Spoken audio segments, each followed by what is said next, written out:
I'm announcing my support today for the open primary amendment to the Illinois Constitution.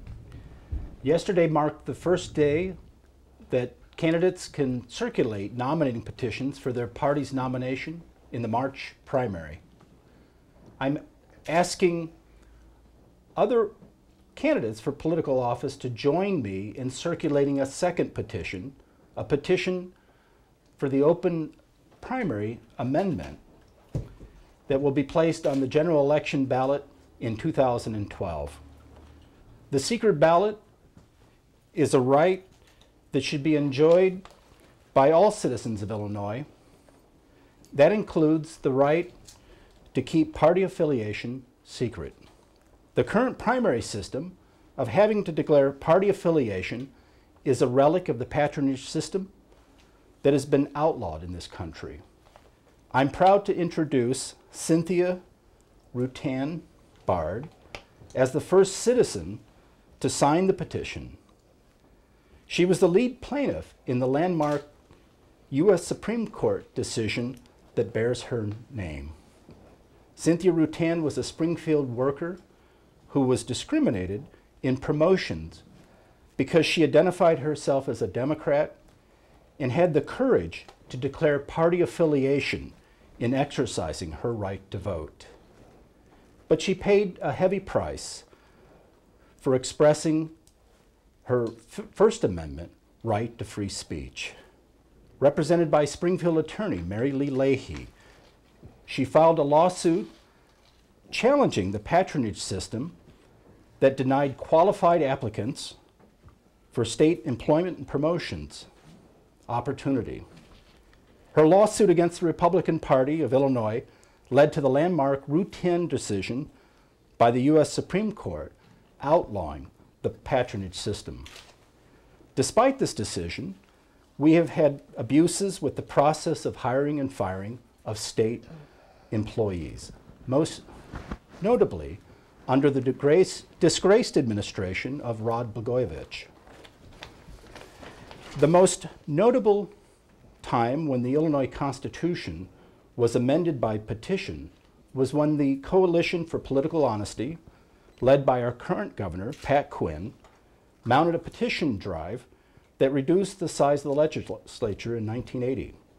Governor Quinn supports open primaries. Last year, he used his mandatory veto authority to insert open primary language into a bill pertaining to elections that was sent to his desk for signature. However, that legislation was allowed to be defeated or not enacted in the fall veto session. The framers of our Constitution recognized that there are some reforms that require the will of the people to prevail when the legislature is unwilling to reform itself. The political establishment in Springfield, under the Capitol Dome, has been unwilling to enact open primary system in Illinois. That is why the 1970 Constitutional Convention allows voter initiatives that are limited to structural and procedural subjects contained in the article that governs the legislature. The open primary amendment amends Article 4, Section 4, under the section Election. The proposed amendment would add language as follows. In primary elections for political party nominations to elect candidates to the Illinois General Assembly, ballots shall be cast by voters using secret ballot so that a person's political affiliation shall remain private. I am asking the citizens of Illinois to participate in their democracy. Go to the Illinois Open Primary website, www.illinoisopenprimary.com, and download a copy of the petition. Help place this voter initiative on the ballot by volunteering to circulate petitions in your neighborhood and in your community. We are looking for coordinators in each of the 102 counties in Illinois.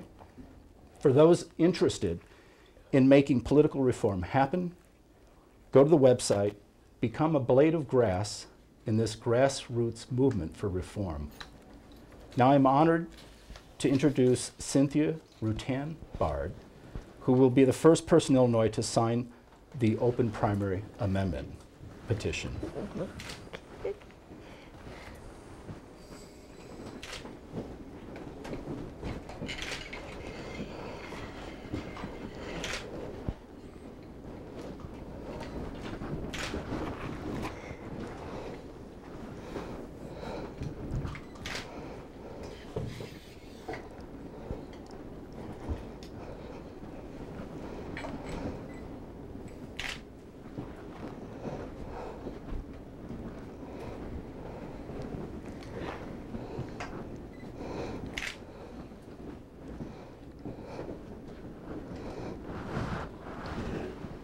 Very good.